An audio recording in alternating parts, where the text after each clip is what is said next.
ଜୟ ଜଗନ୍ନାଥ ସାଙ୍ଗମାନେ, ଶୁଭ ସକାଳ। ବଡ଼ମାନଙ୍କୁ ମୋର ସଦାପ୍ନ ନମସ୍କାର ସାଥିରେ, ସାନମାନଙ୍କୁ ବହୁତ ସାରା ସ୍ନେହ ଆଉ ଭଲ ପାଇବା ଦେଇ ଆରମ୍ଭ କରୁଛି ଆଜିର ଭିଡ଼ିଓ।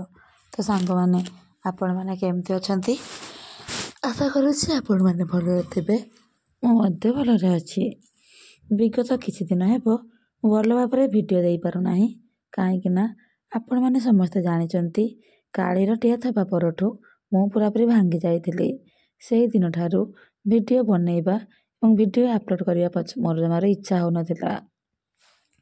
କିଛି ଭାଇମାନଙ୍କର ଭଉଣୀମାନଙ୍କର ସବୁଦିନ କମେଣ୍ଟ ଆସୁଥିଲା କି ଦିଦି ବ୍ଲଗିଂ ଭିଡ଼ିଓ ଛାଡ଼ନ୍ତୁ, ଦିଦି ବ୍ଲଗିଂ ଭିଡ଼ିଓ ଛାଡ଼ନ୍ତୁ। ଫାଇନାଲି ମୁଁ ଆଜିଠୁ ଭିଡ଼ିଓକୁ କଣ୍ଟିନ୍ୟୁ କରୁଛି। ଆଶା କରିବି ଏଥର ଭିଡ଼ିଓ ମୁଁ ରେଗୁଲାର ଦେବି ଆଉ ଆପଣମାନଙ୍କ ଭଲ ପାଇବା ମୋତେ ପୂର୍ବ ଭଳିଆ ମିଳିବ। ତ ଆସନ୍ତୁ ଆଜିର ଭିଡ଼ିଓକୁ ଆମେ ଷ୍ଟାର୍ଟିଂ କରିବା ଆଉ ଜାଣିବା କିଛି ମୋ ରାଧା ବିଷୟରେ। ତ ଏବେ ଦେଖନ୍ତୁ, ଏବେ ମୁଁ ଯାହାକୁ ଦେଖାଉଛି ମୋବାଇଲରେ ତା ନାଁ ହେଉଛି ରାଧା। ରାଧା ବର୍ତ୍ତମାନ 1 ଇୟର କମ୍ପ୍ଲିଟ୍ ହେଇଗଲାଣି।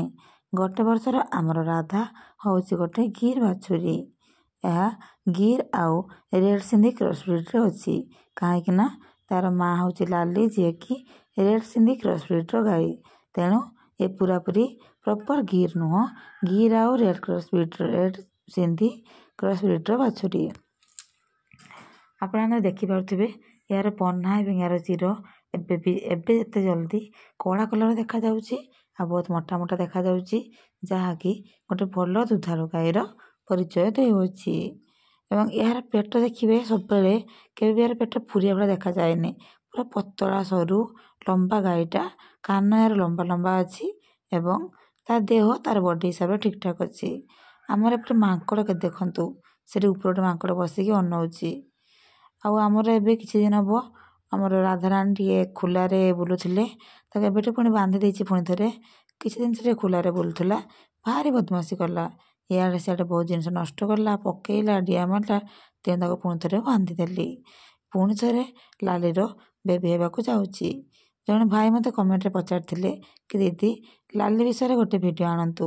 ତ ଭାଇ, ନିଶ୍ଚିତ ଭାବରେ ଆପଣମାନେ ଭିଡ଼ିଓ କଣ୍ଟିନ୍ୟୁ କରନ୍ତୁ, ଆପଣ ଭିଡ଼ିଓ ରେଗୁଲାର ଦେଖନ୍ତୁ। ମୁଁ ୟା ପରେ ଭିଡ଼ିଓରେ ରେଗୁଲାରଲି ଆପଣଙ୍କ ପାଖରେ ମୁଁ ଭିଡ଼ିଓ ପହଞ୍ଚାଇବି ଲାଲି ବିଷୟରେ, ଲକ୍ଷ୍ମୀ ବିଷୟରେ ଏବଂ ରାଧା ବିଷୟରେ। ଏବେ ଦେଖନ୍ତୁ, ଆମ ରାଧାରାଣୀର ଦେହରେ ଛୋଟ ଛୋଟ ଗୋଲ ଗୋଲ ଟାଇପ୍ର ଯେଉଁ ଆମର ଯେଉଁଟା ଆମେ ପ୍ରାୟତଃ ପକ୍ସ ବୋଲି କହିଥାଉ ଆମେ ଆମ ଲାଙ୍ଗୁଏଜରେ, ଆଉ ଗାଈମାନଙ୍କ ପାଖରେ ସେଟାକୁ ଆଉ ଗୋଟେ କ'ଣ କୁହନ୍ତି, ଯାହାକି ଦେହ ସାରା ତାର ମାନେ ଫୁଟ ଏମିତି ହେଇଯିବ, ଯେଉଁଟାକି ଜମା ଭଲ ନୁହେଁ ଗାଈମାନଙ୍କ ପାଇଁ। ତାକୁ 2 ଥର ହେଇଥିଲା, ତାକୁ 2 ଥର ତାର ଇଞ୍ଜେକ୍ସନ୍ ଦିଆହେଇଛି। ତ ଏବେ ସେ ଭଲ ଅଛି।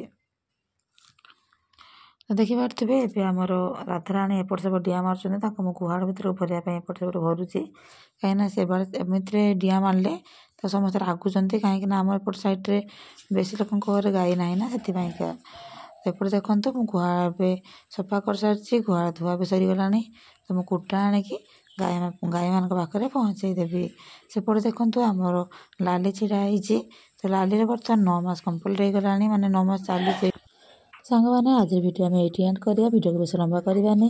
ପୁଣି ଥରେ ଦେଖା ହେବା ଆସନ୍ତାକାଲି ଆଉ ଗୋଟେ ନ୍ୟୁ ଆଣ୍ଡ ଫ୍ରେଶ୍ ବ୍ଲଗ୍ରେ। କାଲିର ଭିଡ଼ିଓରେ ମୁଁ ଲାଲି ପାଇଁ ସବୁ କିଛି ଭିଡ଼ିଓ ନେଇକି ଆସିବି। ଲାଲିର କେତେ ମାସ ହେଇଛି, ତାର କେବେ ବେବି ହେବ, କ'ଣ ହେବ, ସବୁ କିଛି ଆଣିବି। Thanks for watching friends, bye bye, take care.